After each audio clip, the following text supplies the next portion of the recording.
Praise the Lord. Hallelujah. இந்த காலை வேளையிலும் அதிகாலையில் என்னை தேடுகிறவர்கள் கண்டடைவார்கள் என்று சொன்ன வேத வார்த்தையின்படியே இந்த காலை வேளையில அவரை தேடி வந்திருக்கிற, அவரை தரிசிக்கும்படியாய் வந்திருக்கிற, அவர் பாதத்தில் அமர்ந்திருக்கிற தேவ பிள்ளையே, இந்த காலை வேளையிலே கர்த்தர் அவரை தரிசிக்கும்படியாய் ஒரு பெரிய நன்மையை, கிருபையை காலை தோறும் அவர் தருகிறதான இந்த புதிய கிருபையினாலே நிரப்பப்படுகிறதற்கு ஆயத்தமாய் இருக்கிற தேவ பிள்ளைங்க, அப்பாவை மாத்திரம் உயர்த்தி, ஆண்டவரே இந்த காலை வேளையிலும் ஆண்டவரே ஆராதனையோடு செபத்தோடு இந்த நாளை நாங்கள் துவக்குகிறோம். உடைய உன்னதமான பிரசன்னம், உடைய மகிமையின் பிரசன்னம் எங்களை மூடட்டும் என்று சொல்லி, ஆண்டவரே உடைய பிரசன்னம் எங்கள் வாழ்க்கையில வந்தா போது ஆண்டவரே எங்கள் வாழ்க்கை மாறும், எங்கள் காரியங்கள் ஜெயமாகும். இந்த நாள் முழுவதுமாய் எங்களை நடத்துகிற உடைய உன்னதமான பிரசன்னம் எங்களை நிரப்பட்டுன்னு சொல்லி, ஆண்டவரே உம்மை அதிகமாய் துதிப்போம், உம்மை ஆண்டவரே முழு உள்ளத்தோடு ஆராதிப்போன்னு சொல்லி, ஜீசஸ் உம்மை முழு உள்ளத்தோடு ஆராதிப்பே, முழு பலத்தோடு அன்பு கூறுவே, ஆராதனை ஆராதனை ஆராதனை ஆராதனை உமக்கு ஆராதனை ஆராதனை எங்கள் ஆராதனை ஆராதனை அன்பு கூறுவே இன்னும் அதிகமா, ஆராதிப்பே இன்னும் ஆர்வமா, அன்பு கூறுவே இன்னும் அதிகமா, ஆராதிப்பே இன்னும் ஆர்வமா, உம்மை முழு உள்ளத்தோடு ஆராதிப்பே, முழு பலத்தோடு அன்பு கூறுவே, ஆராதனை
தந்தீரே நன்றி ஐயா. சுகம் தந்தீரே நன்றி ஐயா. சுகம் தந்தீரே நன்றி ஐயா. உம்மை முழு உள்ளத்தோடு ஆராதிப்பேன். முழு காலை வேளையிலே உள்ளத்தின் ஆழத்திலிருந்து ஆண்டவரே உம்மையை ஆராதிப்பேன்.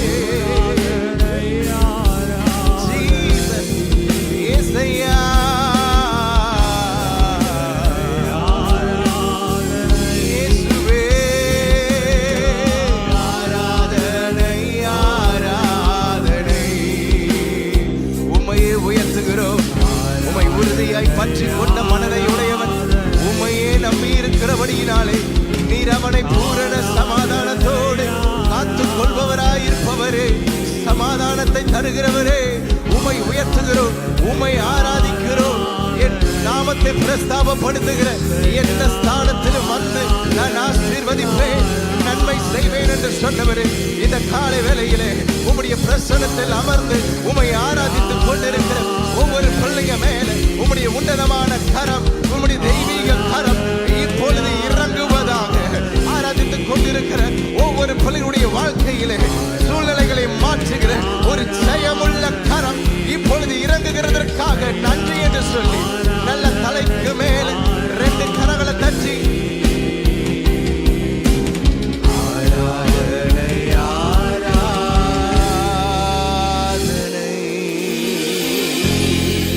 அப்பாவுக்கு மாத்திரம் மகிமையை செலுத்தி ஆண்டவரே ஆராதனை ஆராதனை ஆராதனை ஆராதனை. நல்ல கரங்களை தட்டி உண்மையே உயர்த்துகிறோம், உண்மை ஆராதிக்கிறோம். ஆராதிக்கிற பிள்ளைங்களை ஒரு நாமத்துக்கு உயர்த்துகிற பிள்ளைங்களை ஒருபோதும் ஒரு நாளும் வெட்கப்படுத்துகிற தேவனே கிடையாது. அவர்கள் அவரை நோக்கி பார்த்து பிரகாசம் அடைந்தார்கள் என்று வேதம் சொல்லுகிறது. அவர்கள் வெட்கப்படவில்லை, அவர்கள் முகங்கள் வெட்கப்படவில்லை.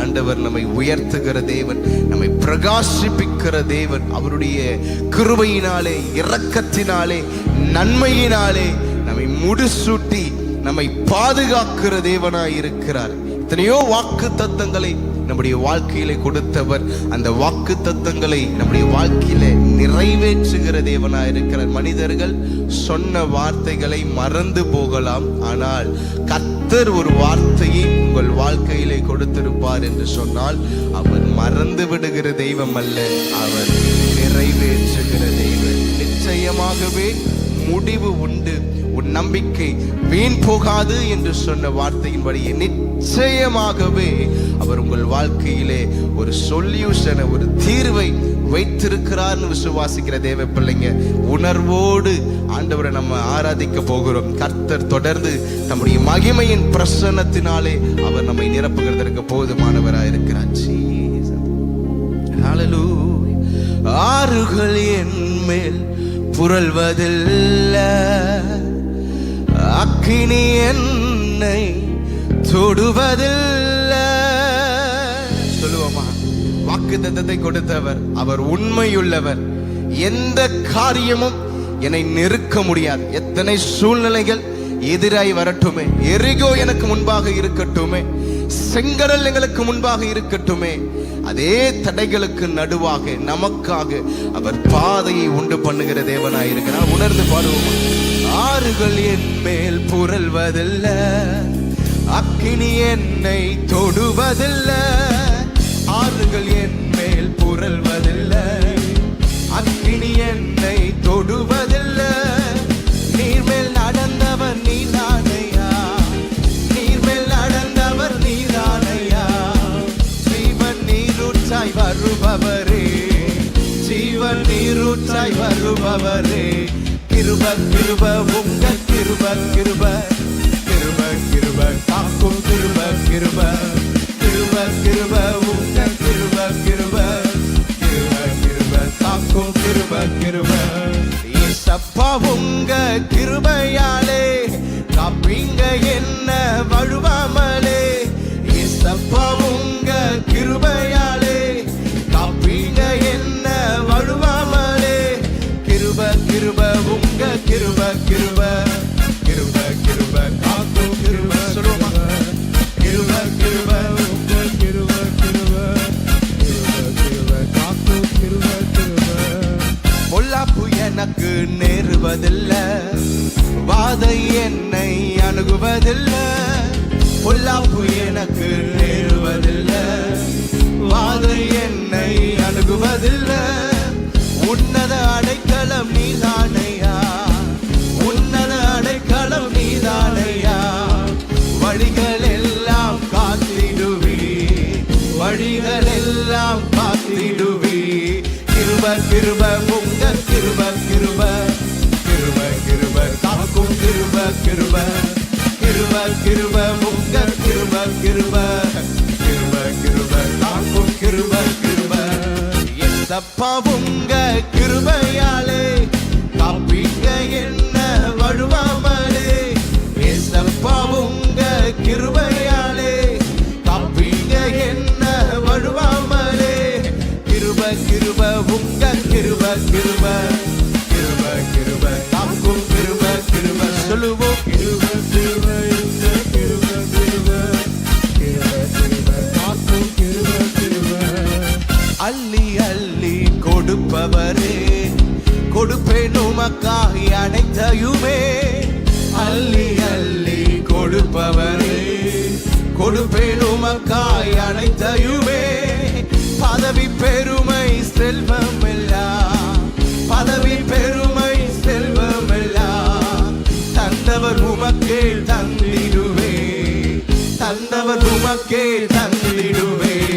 கிருப கிருப உங்க கிருப கிருப கிருப கிருப காக்கும் கிருப கிருப கிருப கிருப உங்க கிருப கிருப கிருப கிருப காக்கும் கிருப கிருப.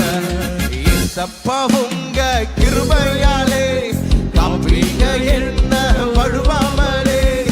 ஏசப்பா உங்க கிருபையாலே காப்பீங்க என்ன வழுவாமலே. சொல்லுவோம், கிருப கிருப உங்க கிருப கிருப கிருப கிருப காக்கும் கிருப கிருப கிருப கிருப உங்க கிருப கிருப கிருப கிருப காக்கும் கிருப கிருப.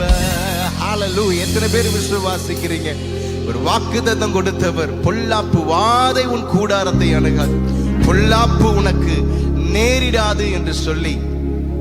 கோவிட் டைம்ல ஆண்டவர் ஆராதிக்கும் போது பெரிய ஐசோலேஷன்ஸ், உலகமே ஸ்தம்பித்து போன ஒரு சமயத்துல கர்த்தர் இந்த பாடலை எனக்கு கொடுத்தாரு. ஆண்டவர் சொன்னது, வாதை உன் கூடாரத்தை அணுகாது, பொல்லாப்பு உனக்கு நேரிடாது என்று சொல்லி.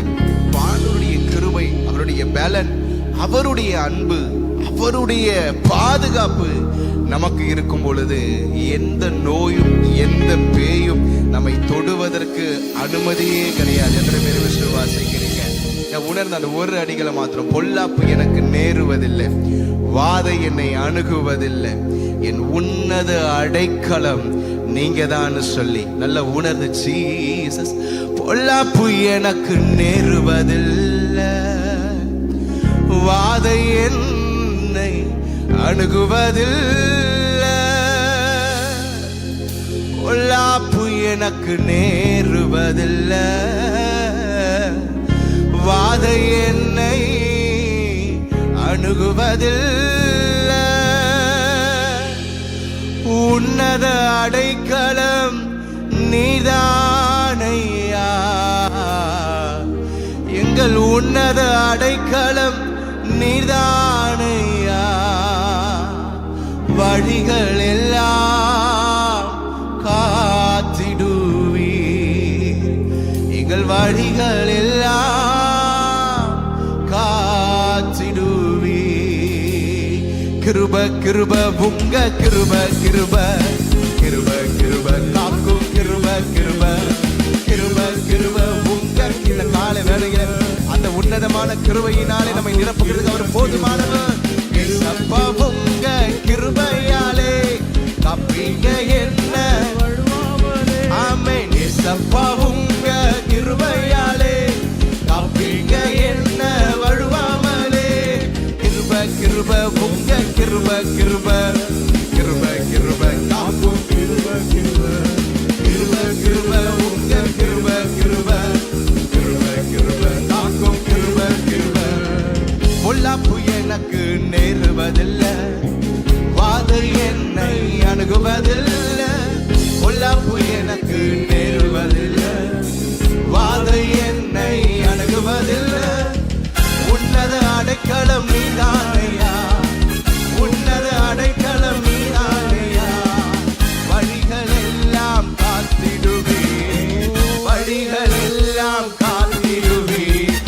கிருப கிருப உங்க கிருப கிருப கிருப கிருப காக்கும் கிருப கிருப கிருப கிருப உங்க கிருப கிருப கிருப கிருப காக்கும் கிருப கிருப இசப்பா உங்க கிருபையாலே காப்பீங்க என்ன வடுவாமலே இசப்பா உங்க கிருபையாலே காப்பீங்க என்ன வடுவாமலே சொல்லுவோம் கிருப கிருப.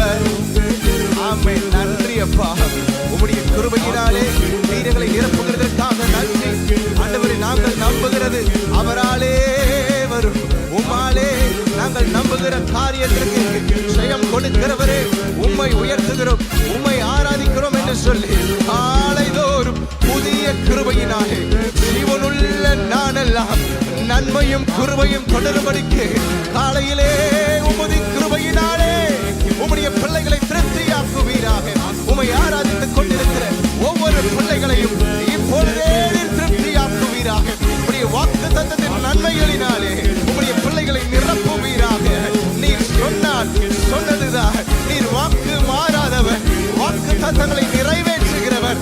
ஆமென் என்றும் ஆமென் என்றும் நிறைவேற்றி முடிக்கிறதற்கு போதுமானவரே உம்மை உயர்த்துகிறோம் என்று சொல்லி நன்றி நன்றி நன்றி அப்பா, நன்றி ஆண்டவரே. இதுவரையில் ஏந்தினதற்கும் சுமந்ததற்கும் தாங்கினதற்கும் நாங்கள் ஏமாற்றுறோம். இனிமேலும் எங்களை ஏந்துவதற்கும் எங்களை சுமப்பதற்கும் எங்களை தாங்குவதற்கும் எங்களை நடத்துவதற்கும் தப்புவிப்பதற்கும் போதுமானவராய் இருப்பவரே, உம்முடைய கரத்தில் எங்களை முற்றிலுமாய் அர்ப்பணிக்கிறோம்ப்பா. இந்த நாள் முழுவதுமாய் ஆண்டவரை எங்களை நடத்துகிற உம்முடைய பிரசன்னத்தினால் எங்களை நிரப்புங்க. பெரிய காரியங்களை செய்யுங்க. உம்முடைய நாம மகிமைப்படுவதாக, கர்த்தர் மகிமைப்படுவீராக. இயேசுவின் மூலம் ஜெபிக்கிறோம் எங்க நல்ல பிதாவே, ஆமென்.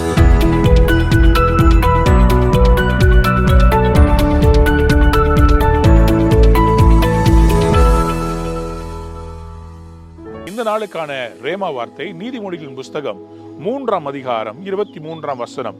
அப்பொழுது நீ பயமின்றி உன் வழியில் நடப்பாய், உன் கால் இடராது.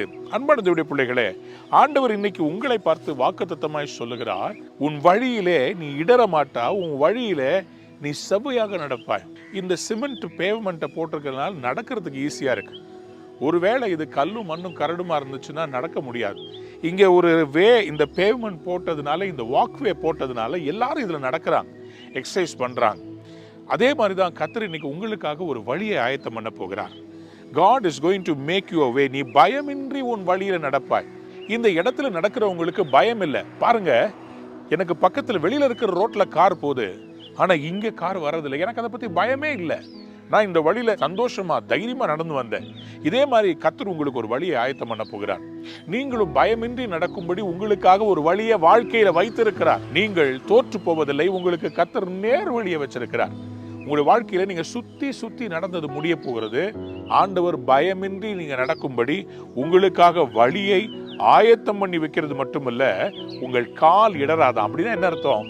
உங்க வழியில இனிமேல் தடை கற்கள் இருக்காது, எல்லாம் ஸ்மூத்தா இருக்கும். நீங்க நிறைய நேரம் நடக்கும்போது கால் இடறி விழுந்து நீங்க போகிற பாதையில உங்களுடைய ஸ்பீடு குறைஞ்சிருச்சு. ஆனா இன்னைக்கு கர்த்தர் சொல்றார், நான் உனக்கு செவையான வழியை தரப்போறேன்.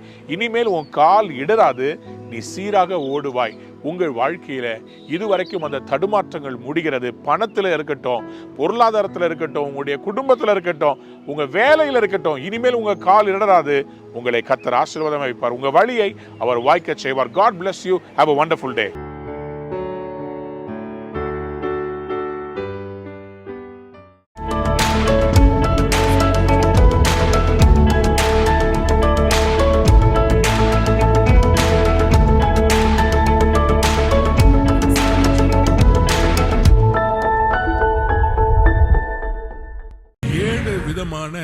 சாபங்கள் பேசிக்கா வரும்.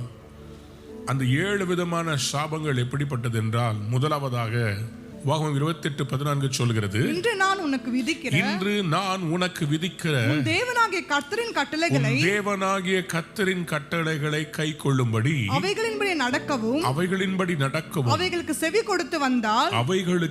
கொடுத்து வந்தால் கர்த்தர் உன்னை வாளாக்காமல் தலையாக்குவார். கர்த்தர் என்ன பண்ணுவாரா? உன்னை தலையாக்குவார், நீ கீழாகாமல் மேலாவாய்.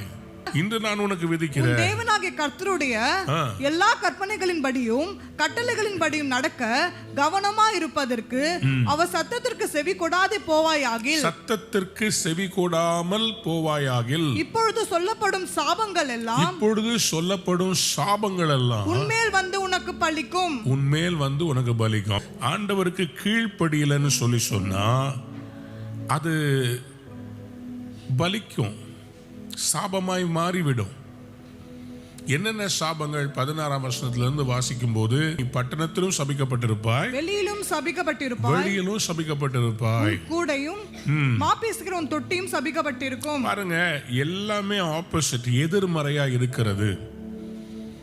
அப்ப ஆசீர்வாதம் என்று சொல்லும் போது அதிலே சமாதானம், சாபம் என்று சொல்லும் போது அதிலே சமாதானம் இருக்காது, அதிலே வெறுமை காணப்படும், அதிலே வேதனை காணப்படும். உபாகமம் 28ஆம் அதிகாரத்தில் நீங்கள் 15ஆம் வசனத்திலிருந்து வாசிக்கும் போது 53 விதமான சாபங்கள் இங்கே எழுதப்பட்டிருக்கிறது. There are 53 different types of curses. is very lengthy. So இதில் மெயின் என்னன்னு சொல்லி பார்த்தீங்கன்னா, என்ன மாதிரி சாபங்கள், அதனுடைய வேறு ஒன்று இருக்கும், அதனுடைய ஃப்ரூட்டு, அதாவது ரூட் இருக்கும், அதனுடைய ஃப்ரூட். ஸோ அந்த ரூட் எங்கே போயிருக்கும்னு சொன்னால், நம்பர் 1 எழுதிக்கோங்க, மென்டல் அண்ட் எமோஷனல் கர்சஸ். ஒரு மனிதனுடைய மனநிலையிலே சமாதானம் இல்லாமல் ஒரு குழப்பம், ஒரு ஃப்ரஸ்ட்ரேஷன், எல்லாமே ஒரு எரிச்சல், எதுக்கு வாழ்ந்துக்கிட்டு, ஏன் சந்தோஷமே இருக்காது, கன்ஃபியூஷனாக இருப்பாங்க, எல்லாவற்றிலும் அவங்களுக்கு நிம்மதியே இருக்காது அப்படின்னா அவங்க ஒரு சாபத்தின் கீழ் இருக்கிறார்கள் என்று அர்த்தம்.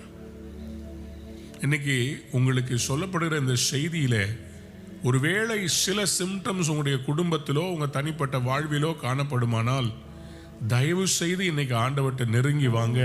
ஏனென்றால் ஆண்டவர் இன்றைக்கு உங்களுடைய சாபத்தை ஆசீர்வாதமாய் மாற்ற விரும்புகிறார். செய்திக்கு ஆதாரமாக உபாகமம் 23ஆம் அதிகாரம் 5ஆம் வசனத்தை இன்றைக்கு வாக்குத்தத்தமாக கர்த்தர் நமக்கு தர விரும்புகிறார். உன் தேவனாகிய கர்த்தர் பிலேயாமுக்கு செவி கொடுக்க சித்தமில்லாமல், உன் தேவனாகிய கர்த்தர் உன்மேல் அன்பு கூர்ந்தபடியினால் உன் தேவனாகிய கர்த்தர் அந்த சாபத்தை உனக்கு ஆசீர்வாதமாக மாறப்படினார். ஸோ ஆண்டவர் என்ன சொல்றாரு, உனக்கு விரோதமா யார் சாபம் போட்டாலும் நான் அதுக்கு செவி கொடுக்க மாட்டேன், உனக்கு விரோதமா இருந்த சாபத்தை நான் ஆசீர்வாதமா மாற பண்ணுறேன். சாபத்திலிருந்து ஆசீர்வாதத்துக்கு கர்த்தர் உங்களையும் என்னை இன்னைக்கு அழைத்து கொண்டு போக விரும்புகிறார். God has called you for a blessing. You are not to be a curse. You are called to be a blessing. Number 1, mental and emotional curses. நம்ம உணர்வில், நம்முடைய மனநிலையில சில சாபங்கள், சமாதானமின்மை. உபாகமம் 28ஆம் அதிகாரத்தில் 20ஆம் வசனத்தை வாசிப்போம். என்னை விட்டு விலகி நீ செய்து வருகிற உன் துர்க்கிரைகளின் நிமித்தம் சீக்கிரத்தில் கெட்டு போய் அழியும் மட்டும் நீ கையிட்டு செய்கிற எல்லாவற்றிலும் கர்த்தர் உனக்கு சாபத்தையும் சஞ்சலத்தையும் கேட்டையும் வர பண்ணுவார்.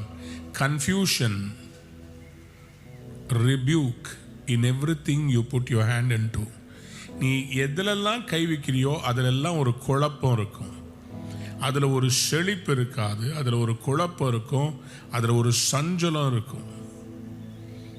வேதம் சொல்லுகிறது, கர்த்தருடைய ஆசீர்வாதமே ஐஸ்வர்யத்தை தரும், அதனோடு அவர் யாராவது ஒரு ஆமேன்னு சொல்லுங்க. அவருடைய ஆசீர்வாதத்தில் குழப்பம் இருக்காது. அவருடைய ஆசீர்வாதத்தில் கர்த்தர் ஒரு ஆசீர்வாதம் தந்தார்னா அதில் சமாதானம் இருக்கும். நன்றாய் புரிந்து கொள்ளுங்க. ஒரு வீட்டை வாங்குறீங்களா, அதில் ஒரு சமாதானம் இருக்கணும். ஒரு இடத்த ரெஜிஸ்டர் பண்ண போறீங்களா, அதில் ஒரு சமாதானம் இருக்கணும். ஒரு பிஸ்னஸ்க்கு போறீங்களா, அதில் ஒரு சமாதானம் இருக்கணும். சமாதானம் இல்லாமல் ஒரு காரியம் கடந்து போகிறது என்றால் அதை நீங்கள் புரிந்து கொள்ள வேண்டும். ஒருவேளை இது தேவனுடைய சித்தம் இல்லாமல் இருக்கலாம். ஊழியத்தில் வர தடைகள் வேற. உதாரணமாக கானானை பிடிக்க வேண்டும் என்றால் அங்கே எதிரிகள் கானானியர்கள் இருந்தார்கள், எபூசியர்கள் இருந்தார்கள். அந்த தடை வேற. ஆனால் தேவன் நமக்கு கொடுக்கிற அவருடைய சித்தம், அவருக்கு சித்தமான உன்னை கேட்டோம்னா அதில் பரிபூர்ண சமாதானம் இருக்கும். ஏசாயா 26 அதிகாரம் 3 வசனம் சொல்கிறது, உம்மை உறுதியாய் பற்றி கொண்ட மனதை உடையவன் உம்மையே நம்பியிருக்கிறபடியால் நீர் அவனை பூரண சமாதானத்துடன் காத்துக்கொள்வீர். அப்படின்னா ஆசீர்வாதத்தின் ஒரு பகுதி என்னவென்றால் பூரண சமாதானம், பெர்ஃபெக்ட் பீஸ். யாராவது சொல்லுங்க ஆமென். அப்ப பெர்ஃபெக்ட் பீஸ் இல்லைன்னா there is a confusion, there is chaos. சாபத்துல நிறைய காரியங்கள் புரிந்து கொள்ள வேண்டும். ஒரு chaos இருக்குதுன்னு சொன்னா 20 வசனம் உபாகமம் 28:20 the Lord will send on you curses, confusion and frustration in everything you do. இதுல இருக்கிற சாபம் என்னன்னா confusion and frustration, சஞ்சலமும் கேடும். இது ஒரு மென்டல் அண்ட் எமோஷனல் கர்ஸ். ஒரு சமாதானமே இருக்காது. உபாகமம் 28 வாஸ்து பாருங்க. மயக்கம், madness, blindness and confusion of mind. தேவ சித்தத்தை விட்டு விலகி ஓடும்போது there will be utter chaos, madness. ரெண்டாவது blindness. ஆசீர்வாதம் இருக்கும் ஆனா அவங்களுக்கு அது தெரியாது. மூன்றாவது மன திகைப்பு, ஒரு பயம், ஒரு திகில் எப்போதும் அவங்களுக்குள்ள காணப்பட்டிருக்கிறோம். இது ஒரு சாபம். Madness, blindness and confusion. 34 வசனத்தை வாசித்து பாருங்க.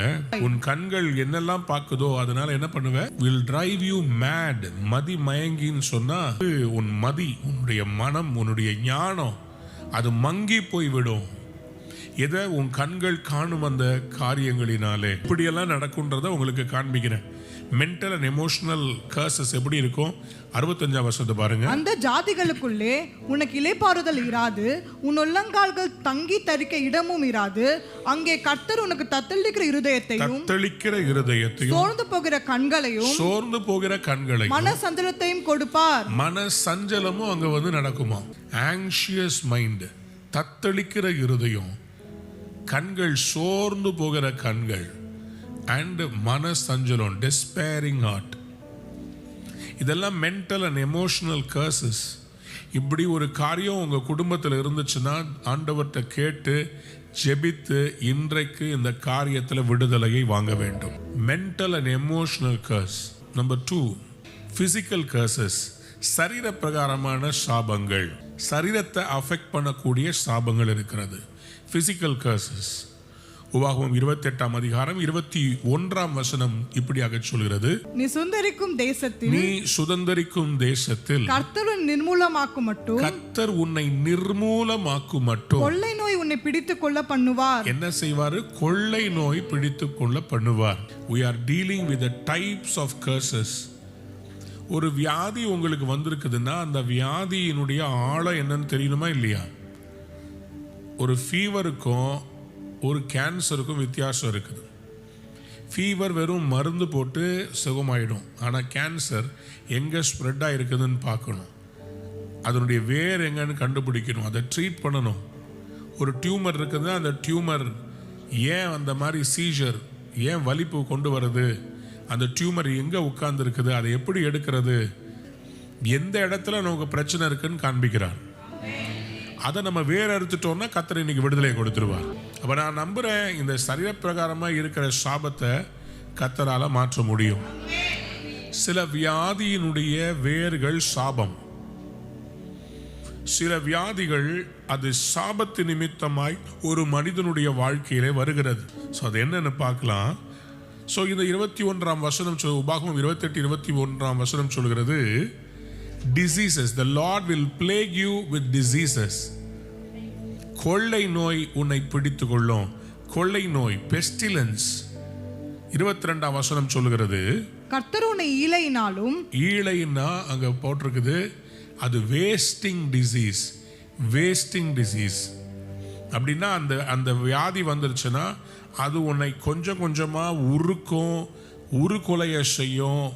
அது ஒரு வேஸ்டிங் டிசீஸ். உன்னை அதுக்கப்புறமா டிட்டோரியேட் பண்ணுகிற அப்படிப்பட்ட டிசீஸ். அப்புறம் காய்ச்சலினாலும், காய்ச்சல், ஃபீவர், அப்புறம் உஷ்ணத்தினாலும், உஷ்ணம், இன்ஃப்ளமேஷன், அப்படியே உடம்பு ரெட்டிஷா மாறுறது, எரிபந்தத்தினாலும், ஸ்கார்ச்சிங் ஹீட், உடம்புல பயங்கர சூடு. சில பேர் சொல்லுவாங்க எனக்கு ரொம்ப சூடு உடம்பு. எப்போதுமே அவங்களுடைய உடம்பு பயங்கர உஷ்ணமாவே இருக்கும். எதை சாப்பிட்டாலும் அவங்களுக்கு ஜீரணிக்காது. அப்புறம் வறட்சியினாலும், உடம்புல தண்ணீர் இல்ல, ஹீமோகுளோபின் லெவல் சரியா இல்ல, கருக்காயினாலும், கருக்காய். அது பிளைட் அண்ட் மைல்டு, அதாவது என்ன சொன்னா ஒரு சரீரத்தில் இருக்கிற சருமத்தில் காணப்படுகிற ஒரு விதமான வறட்டு தன்மை, வறட்சியான தன்மை. அப்புறம் விஷப்பணியினாலும் வாதிப்பார். விஷப்பணியினாலும், விஷப்பணி தான் அந்த பிளைட் அண்ட் மைல்டு டூ. அது விஷப்பணின்னு சொல்லும்போது இந்த ஸ்கின் ஒயிட்னஸ் ஆகுது பார்த்தீங்களா, வெள்ளை போடம் போல அவங்களுடைய சரீரத்தில் அங்கங்க பேச்சஸ், இது மாதிரி வாதிப்பார். பாருங்க இது எவ்வளோ பயங்கரமான சாபம்.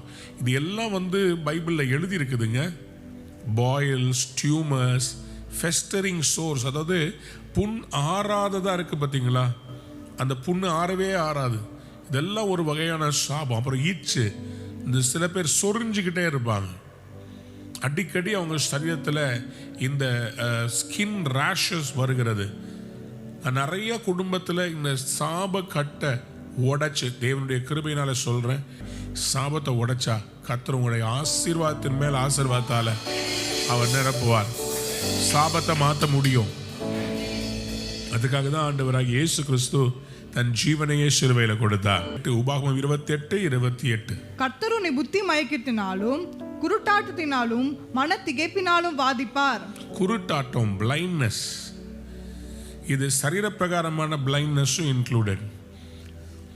கண்களில் வெளிச்சம் இல்லாமல் குருடு, கண் தெரியாமல் போகிறது. சிலருக்கு ஹை சுகர் ஆகி அதுக்கு பிறகு கண்ணு தெரியாம போகிறது. Sometimes it might be a curse in the family. சிலருடைய குடும்பத்தில் பார்த்தீங்கன்னா அவங்களுக்கு கண்ணு சரியா தெரியாம ரொம்ப திக்கான லென்ஸ் போடுறது, இது எல்லாமே சில சாபங்கள். சாபத்தினுடைய அடையாளங்கள் என்னென்ன? First mental and emotional curses, ரெண்டாவது பிசிக்கல் கர்சஸ். 35ஆம் வசனம் சொல்கிறது, உபாகமம் 28:35 சொல்கிறது, உன் உள்ளங்கால் தொடங்கி உன் உச்சந்தலை மட்டும் குணமாகாதபடிக்கு கர்த்தர் உன்னை முழங்காலிலும், முழங்காலிலும், தொடைகளிலும் கொடிய எரிபந்த பருக்களினாலே வாதிப்பார். பாருங்க, முழங்கால், நீஸ், முழங்கால், தொடைகளில் கொடிய எரிபந்த பருக்களினாலே வாதிப்பார்.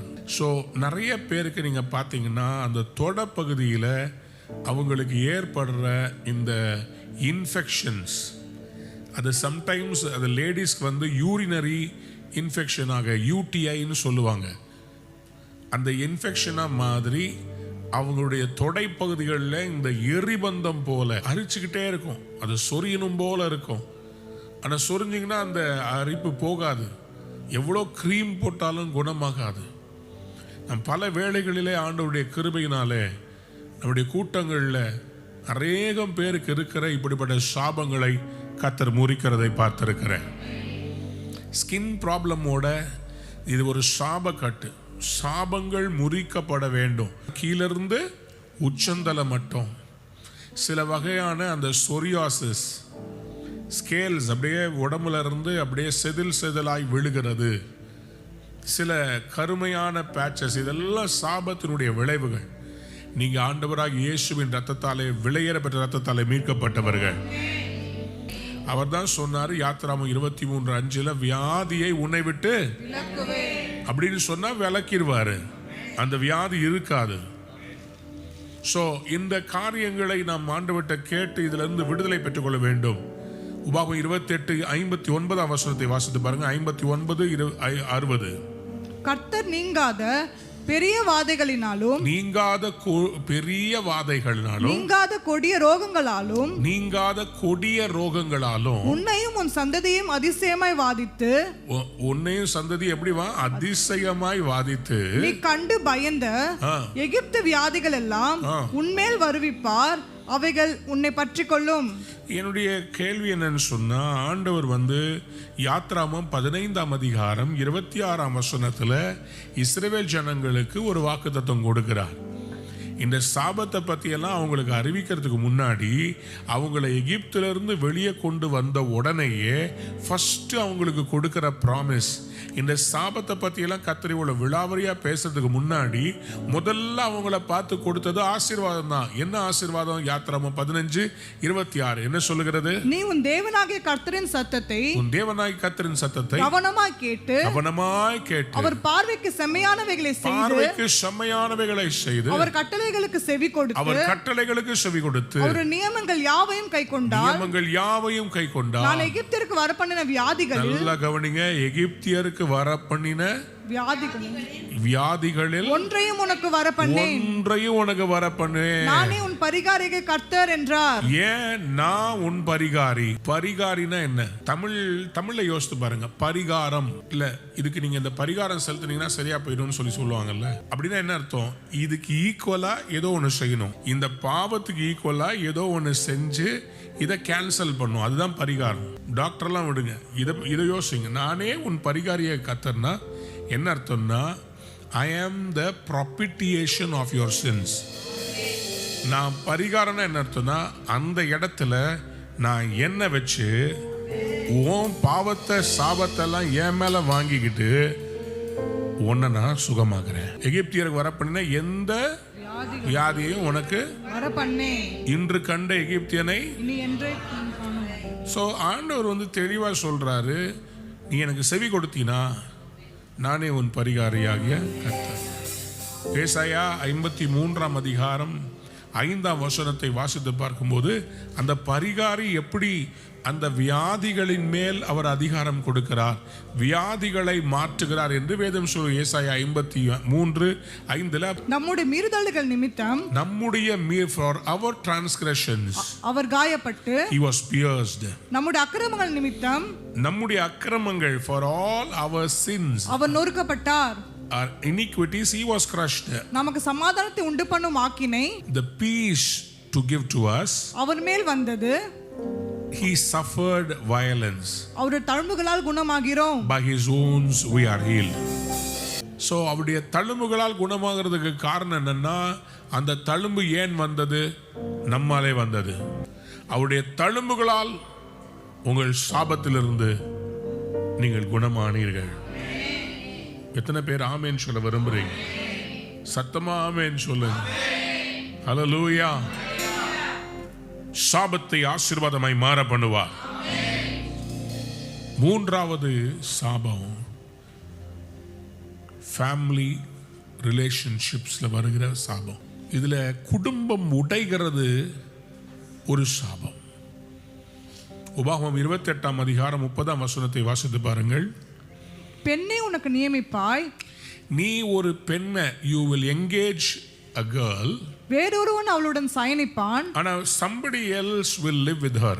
வீட்டை கட்டுவாய், you will build a house, அதிலே குடியிருக்க மாட்டாய், but you will not live in that house. திராட்சை தோட்டத்தை நாட்டுவாய், you will plant a vineyard, அதன் பலனை அனுபவிக்க மாட்டாய், but you will not even begin to enjoy its fruit. நீ ஒன்னு ஆரம்பிப்ப, அதை வேற ஒருத்தன் அனுபவிப்பான். அதுல மெயினா பாத்தீங்கன்னா, you shall betroth a wife. நீ ஒரு மனைவியை கட்டுவ, உனக்குன்னு ஒரு குடும்பம் இருக்கும், ஆனா அந்த குடும்பத்துல நீ சந்தோஷமா இருக்க மாட்ட. அநேக குடும்பங்கள்ல கணவன் மனைவியுடைய பிரிவுகள் ஒரு சாபம்.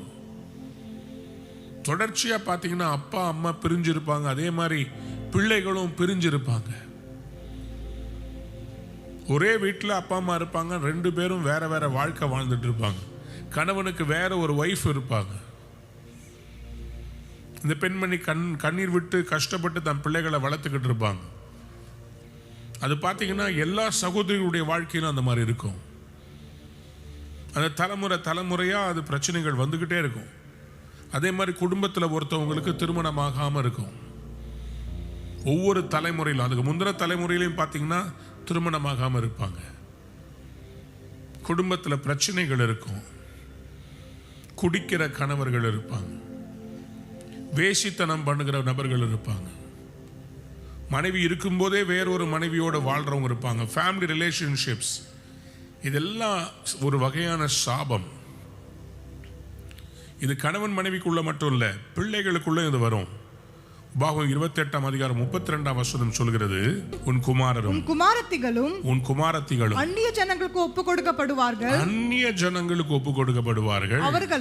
அவர்களை காண உன் கண்கள் அவர்களை காண உன் கண்கள் நாடோறும் பார்த்து பூத்து போம். பார்த்து பூத்து போம். ஐயோ, என் பிள்ளைங்க இப்படி போயிட்டாங்களே, என் பொண்ணை கட்டி கொடுத்த அவன் இப்படி அவளை வதைக்கிறானே, அவனை மென்டல் டார்ச்சர் பண்றானே, என் மகனை என் மருமகள் அவ்வளோ மென்டல் டார்ச்சர் பண்றாளே, அவங்கள காண்டு உங்க கண்ணு பூத்து போகுமா?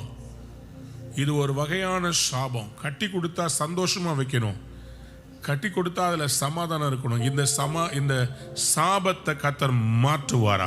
எல்லாத்துக்குமே கர்த்தர் ஒரு ஆசீர்வாதத்தை வச்சிருக்கார். There is always a blessing. If there is a curse, there is also a blessing. நான் இப்போ உங்களுக்கு இந்த காரியத்தை காமிக்கும் போது நீங்க சாபத்தை மட்டும் பார்க்காதீங்க. சாபத்தை பார்க்கும் போதெல்லாம் உங்க மனசு சொல்லணும், இதுக்கு கர்த்தர் எனக்கு ஆசீர்வாதம் வச்சிருக்கிறார். ஏன்னா ஏசாயா 54ஆம் அதிகாரம் 13ஆம் வசனத்துல ஆண்டவர் சொல்றாரு, உன் பிள்ளைகள் எல்லாரும் கர்த்தரால் போதிக்கப்பட்டிருப்பார்கள், உன் பிள்ளைகளுடைய சமாதானம் பெரிதா இருக்கும். அப்போ ஆசீர்வாதம்னா உன் பிள்ளைகளுடைய சமாதானம் எப்படி இருக்கும்? பெரிதா இருக்கும். உங்க பிள்ளைகளுடைய சமாதானம் பெரிதா இருக்கும். ஒருவேளை இன்னைக்கு உங்க பிள்ளைங்க கீழ்ப்படியாம இருக்கிறாங்க, ஒருவேளை உங்க பிள்ளைங்க உங்களை மதிக்க மாட்டேன்றாங்க, உங்க பிள்ளைங்க உங்க விரோதமா செய்யறாங்கன்னு சொன்னா நீங்க அவங்க மேல இருக்கிற சாபத்தை உடைச்சு ஜெபம் பண்ணுங்க. ஒருவேளை உங்க கணவர் அவங்க பெற்றோருக்கு அப்படி கீழ்ப்படியாமல் இருந்திருக்கலாம். ஒருவேளை நீங்களே சின்ன வயசுல உங்க பெற்றோர் அப்படி வேதனைப்படுத்திருக்கலாம். ஆண்டவர்கிட்ட மன்னிப்பு கேட்கணும். ஆண்டவரே, இந்த சாபம் என் குடும்பத்தை விட்டு நீங்கணும், இந்த தலைமுறை சாப கட்டை நான் உடைச்சு ஜெபிக்கிறேன்.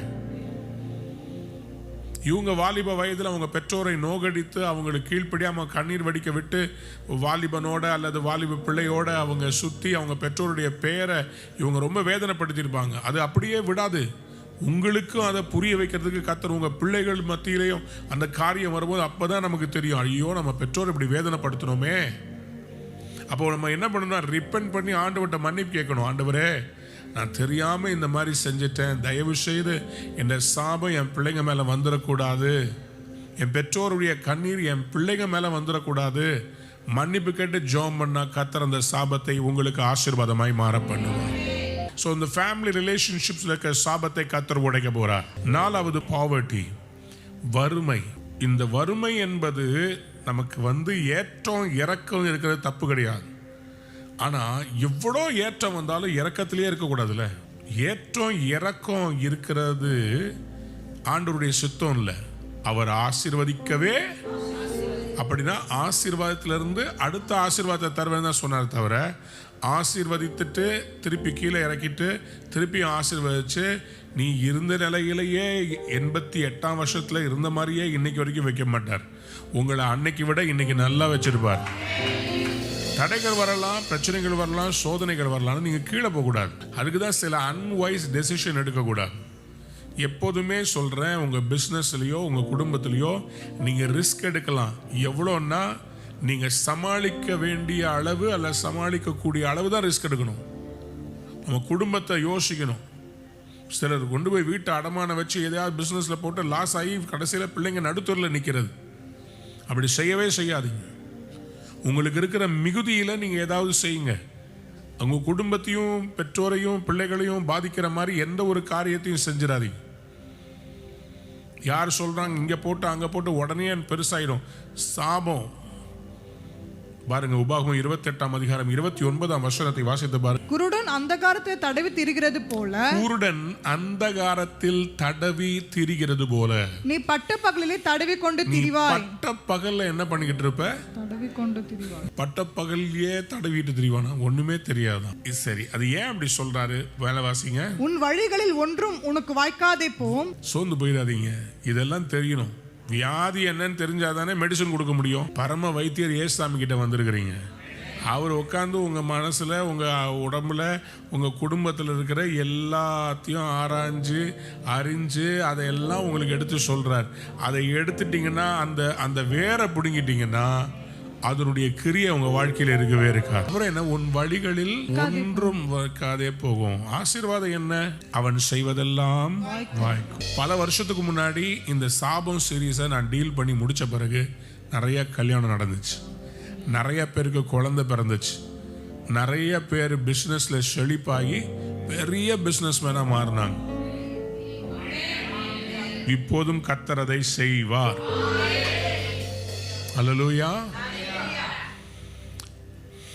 நீ கையிட்டு செய்யும் வேலைகளை எல்லாம் ஆசீர்வதியும் கர்த்தர் உனக்கு தமது நல்ல பொக்கிஷசாலியாக வானத்தை திறப்பார். சோ வானம் மூடப்பட்டிருந்தா அது ஒரு சாபம். அப்ப வானம் மூடிடுச்சுன்னா அவன் செய்வதெல்லாம் வாய்க்காதே போகும். You will not prosper.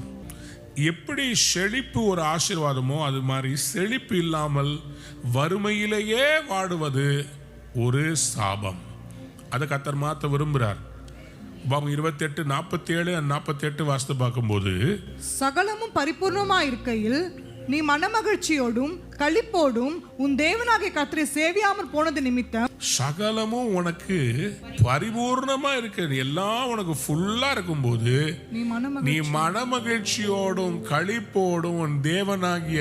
சில பேருக்கு பிரச்சனை வந்தா ஃபாஸ்டிங் பிரேயருக்கு ஓடி வந்துருவாங்க. கணவன் மனைவியா ஓடி வந்து ஸ்தோத்திரம் அல்லேலூயா எல்லாம் வல்லமையா வரும். எப்போ பிரச்சனை இருக்கும்போது கர்த்தர் கொஞ்சம் ஆசீர்வதிச்ச பிறகு சர்ச்சுக்கே வரமாட்டாங்க.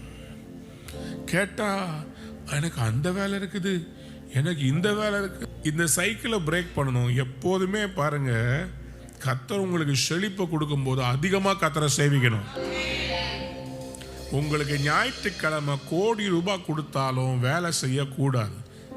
உங்களுக்கு சூழ்ச்சியை அங்கே தான் கொண்டு வந்து வைப்பான். நீ சனிக்கிழமை ஞாயிற்றுக்கிழமை கர்த்தருக்குன்னு ஒதுக்கிட்டா அது ப்ரையாரிட்டி ரொம்ப முக்கியம். அப்படி இல்லைன்னா என்ன ஆகும்னா மறுபடியும் கர்த்தர் உன்னை வறுமையால் வாட்டுவார். உன்கிட்ட இருக்கிறதெல்லாம் ஒருத்தன் ஜப்தி பண்ணிட்டு போவான், கிரெடிட் கார்டுக்காரன் உங்களை துரத்துவான், ஃபோன் அடிப்பான், மிரட்டுவான், வீட்டை தூக்குறேன்னு சொல்லுவான். எதுக்கு அந்த சைக்கிள்குள்ளே போகணும்? இந்த வறுமை திரும்பி வந்துச்சுன்னா அது ஒரு சாபம். அதுக்கு பிரச்சனை என்னன்னா, சகலமும் பரிபூர்ணமாக இருக்கையில் நீ மனமகிழ்ச்சியோடும் களிப்போடும் உன் தேவனாய கர்த்தரை சேவியாமற் போனது நிமித்தம் என்ன ஆகுமா? சகலமும் குறைவுபட்டு, அதுக்கப்புறமா ரிவர்ஸ் ஆயிடும். சகலமும் குறைவுபட்டு பட்டினியோடும் தாகத்தோடும் நிர்வாணத்தோடும் கர்த்தர் உனக்கு விரோதமாய் அனுப்பும் சத்துருக்களை சேவிப்பாய். நீ மத்த சத்துருக்களை சேவிக்கிற மாதிரி மறுபடியும் போயிருவ. அவர்கள் என்ன பண்ணுவாங்க? உன்னை அழித்து தீரும் மட்டும் இரும்பு நுகத்தடி.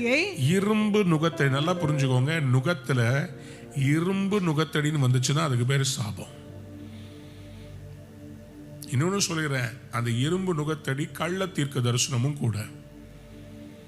அந்த அயன் யோக்கு உங்களுக்கு அது சாபத்தில் எப்படி கொண்டு போய் பிசாசு விடுவான்னா, அதுக்குன்னு சில கள்ள தீர்க்க தரிசிகளை அனுப்பி நீங்கள் ஒரு காரியத்தை அவங்ககிட்ட கேட்பீங்க. ஆமாம் நீங்கள் தைரியமாக செய்யுங்கன்னு அவங்க சொல்லுவாங்க. அவங்கள நம்பி நீங்கள் போய் இறங்குவீங்க, அதில் மாட்டிக்குவீங்க. அது உங்களுக்கு இரும்பு நுகத்தடியாய் மாறிவிடும். நீங்கள் சாபத்தில் இருந்தீங்கன்னா உங்கள் இச்சைகளுக்கு ஏற்ப தீர்க்க தரிசனம் சொல்ல சிலரை கர்த்தர் அனுமதிப்பார். உங்களுக்கு டிசர்ன்மெண்ட்டே இருக்காது.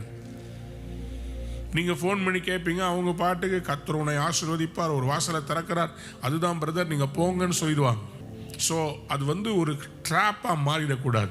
பாவர்ட்டிக்குள்ள போகக்கூடாது. கர்த்தர் உங்களை செழிப்புக்குள்ள கொண்டு போகணும். யாராவது ஒரு ஆமேன்னு சொல்றீங்களா? சத்துருக்களை செவிப்பாய், சத்துருக்களை செவிப்பாய். கர்த்தர் உங்களை நுகத்துல மாட்டவே விட மாட்டார். உங்களை ஆசீர்வாதமாய் வைக்க வல்லமை உள்ளவராயிருக்கு. கடைசியா ஒரு வசனத்தை வாசித்து முடிக்கிறேன். கலாத்தியர் 3:13 இப்படியாக சொல்லுது, மரத்திலே தூக்கப்பட்ட எவனும் சபிக்கப்பட்டவன் என்று எழுதியிருக்கிறபடி கிறிஸ்து நமக்காக சாபமாகி. என்னங்க யாருங்க? கிறிஸ்து நமக்காக சாபமாகி நியாயப்பிரமாணத்தின் சாபத்திற்கு நம்மை நீங்களாக்கி மீட்டுக் கொண்டார். மரத்தில் தூக்கப்பட்ட எவனும் சபிக்கப்பட்டவர் என்று எழுதியிருக்கிறபடி கிறிஸ்து நமக்காக சாபமாகி நியாயப்பிரமாணத்தின் சாபத்துக்கு நம்மை நீங்களாக்கி மீட்டுக் கொண்டார். யாராவது ஆமேன்னு சொல்லுங்க. நியாயப்பிரமாணத்தின் மூலமாய் வருகிற சாபத்தை கிறிஸ்து நீங்களாக்கி நம்மை மீட்டுக் கொண்டார். இந்த வசனம் உங்களுக்கு புரிஞ்சிருச்சுன்னா போதும். உங்களுக்காக கர்த்தராகி இயேசு சாபமான சிலுவையை சுமந்து கொண்டு சாபமான முள்முடியை தலையிலே சுமந்து உங்களுக்காக எனக்காக பலியானார். எதற்கென்றால் நம்மை விடுவிப்பதற்காக.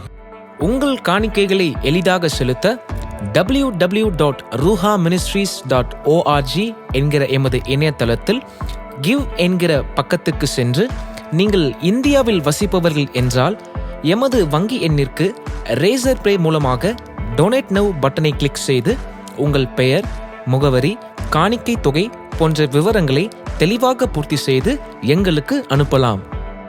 உங்கள் காணிக்கைகளை கூகுள் பே, போன்பே மற்றும் பேடிஎம் மூலமாக செலுத்த திரையில் காணும் QR கோடை ஸ்கேன் செய்து நீங்கள் எதற்காக செலுத்துகிறீர்கள் என்கிற விபரத்தையும் குறிப்பிட்டு அனுப்பலாம். எமது கூகுள் பே, போன்பே தொலைபேசி எண் 9441415077 மற்றும் எமது பேடிஎம் தொலைபேசி எண் 9884331777 என்கிற தொலைபேசி எண்கள் மூலமாகவும் அனுப்பலாம். நீங்கள் வெளிநாட்டில் வசிப்பவர்களானால் பேபால் வசதியை பயன்படுத்தி உங்கள் கிரெடிட் அல்லது டெபிட் கார்டு மூலமாக பே நவ் பட்டனை கிளிக் செய்து உங்கள் காணிக்கைகளை அனுப்பலாம். கிரெடிட் அல்லது டெபிட் கார்டு இல்லாதவர்கள் கீழ்காணும் அக்கவுண்ட் எண்ணிற்கு உங்கள் காணிக்கைகளை அனுப்பலாம். எமது அக்கவுண்ட் விவரங்கள்: அக்கவுண்ட் நேம் E.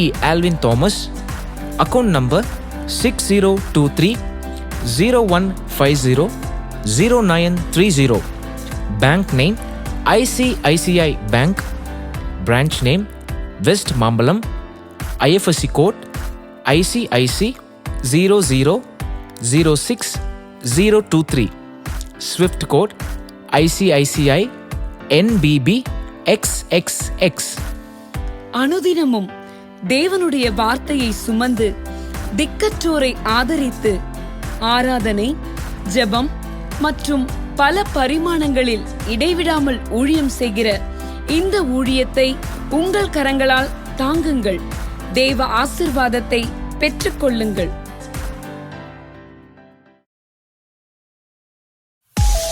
நீங்கள் பார்த்து கொண்டிருப்பது உங்கள் ரூஹா டிவி.